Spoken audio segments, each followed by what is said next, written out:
Alright guys, welcome back to another video. I'm kinda tired and a little bit sick today. I don't know what's going on, but I'm pushing through. I gotta get this video done. But yeah.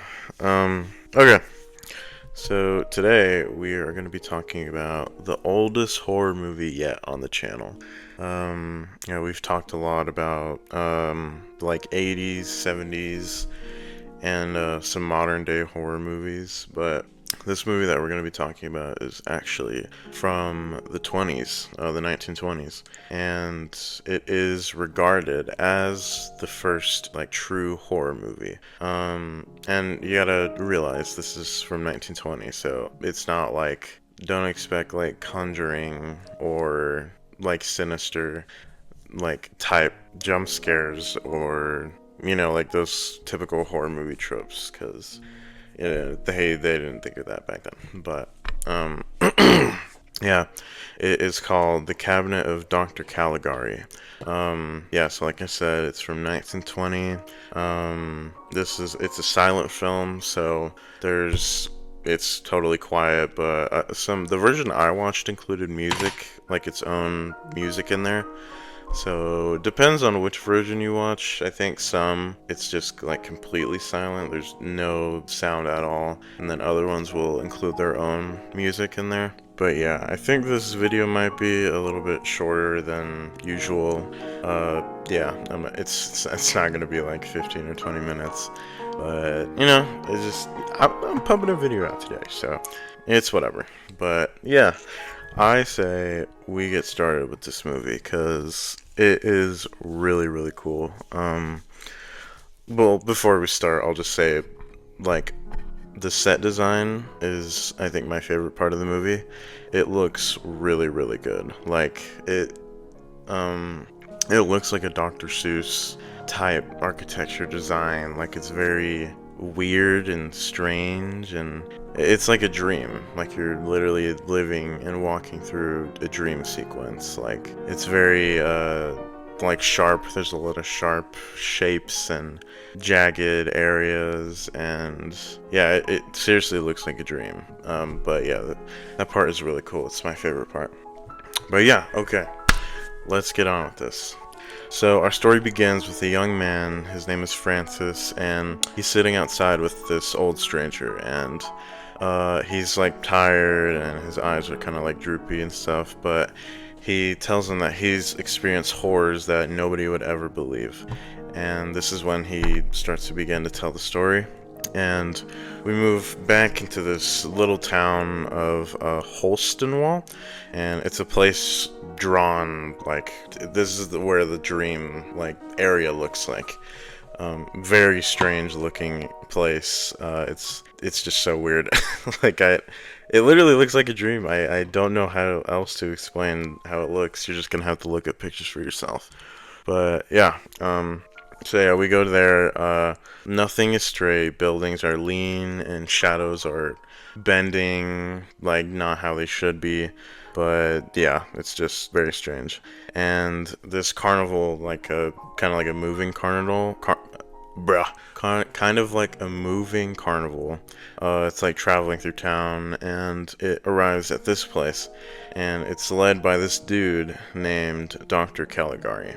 And he's kind of like this, he's just a weird old guy. He looks like he's possessed, and he's like very frantic and kind of moves like a cartoon character. But then again, a lot of the movies in the 1920s, like and older, they moved strange, like they didn't know how to move. But yeah, so with this carnival, Dr. Caligari, he has his own attraction, and it's a somnambulist. I'm not sure how you say it.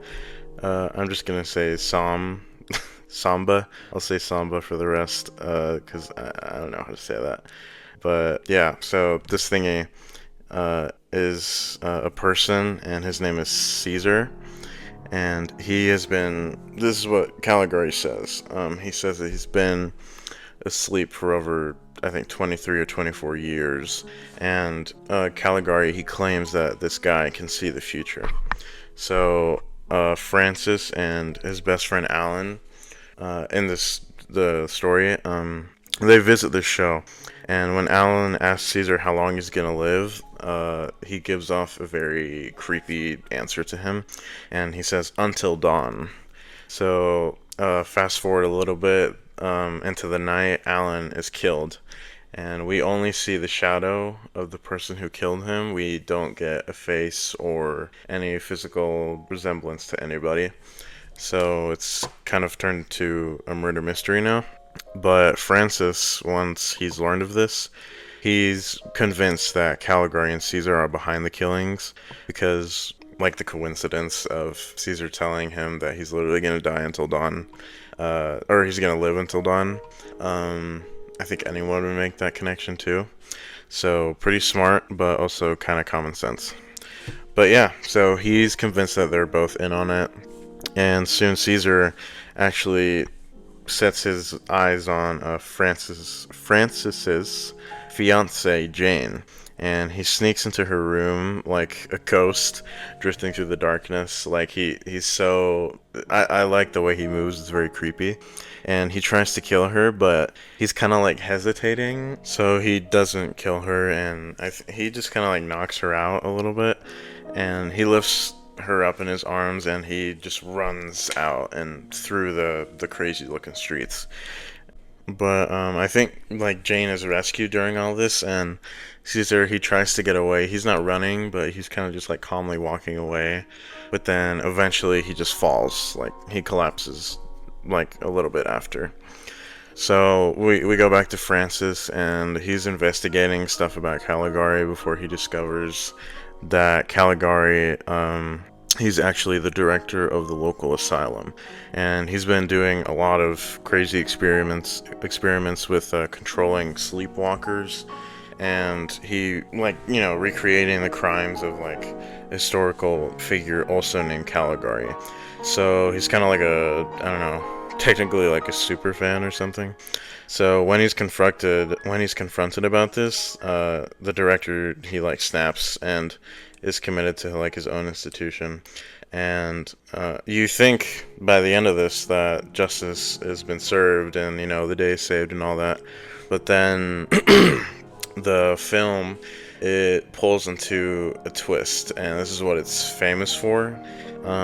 We go back to present, and everything is different. Like, Jane is wandering through the asylum, and she believes she's a queen. So she's also, I don't know, she's a little cuckoo for Cocoa Puffs. But so she's doing her own thing. And then we go to Caesar, and he's just chill. Like, he's sitting there quietly. He's not killing anybody. He's not wishing death upon anyone. But then we go back to Francis, and he's a patient. And he's in one of those, like those, like, insane asylum suits where, like, they can't move. Their arms are, like, wrapped around themselves. And he's going crazy, and the twist is that he was the insane one. Francis, his entire story could have been like in a delusion, or maybe Caligari is the monster he imagined. The movie doesn't give us the answer. It's kind of just like, it's a mystery. Like, it leaves it up to us to interpret. And that's, I kind of like when movies do that. It was pretty similar with like The Thing's ending. We never knew who was the thing, and this movie also did kind of a thing like that. Hey, the thing. But okay, so let's talk about the aftermath of the movie and all of our thoughts and stuff like that. This is not just a regular silent movie, a silent film. It's like the blueprint for a lot of the horror movies that we have today. And this is a psychological horror movie. Like I said in the beginning, this is not like Conjuring type movie where it's like slashing and huge jump scares in your face. It's more well made than a lot of the modern horror movies we have.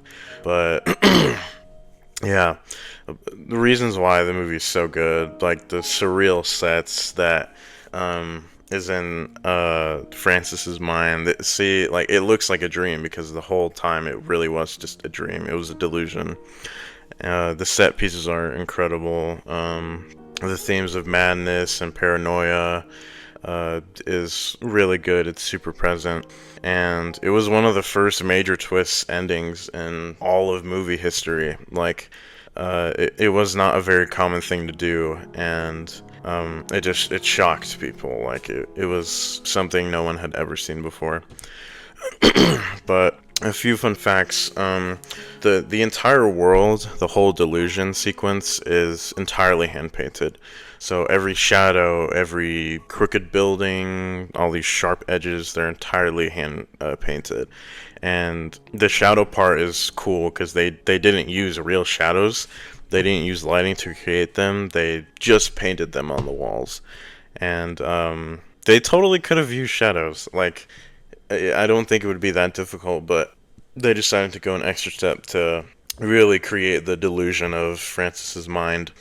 So I thought that was really cool. And Caesar, I hope I've been saying that name right the whole time, but he was played by this guy called Conrad Veidt. I might also be butchering that name. But he was actually an inspiration of the design of the Joker in the Batman comics. So that is an awesome fact. You guys already know I love Batman. I love comics and stuff like that. And early drafts of the script, they didn't actually include the twist ending. The producers, they added it to make the story like less radical, but it made it even better, in my opinion. So yeah, when this movie's brought up in like film history, everyone calls this the true first horror movie. Like, it was at least the earliest of the earliest of the horror movies.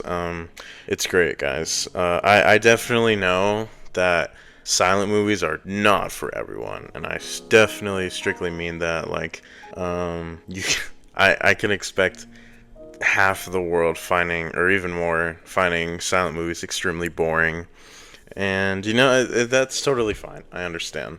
I can see that. But others who are totally new to things and want to get into more stuff, I would recommend this movie. It's not really that long either. It's like 50 minutes. But yeah, this is what I wanted to talk about.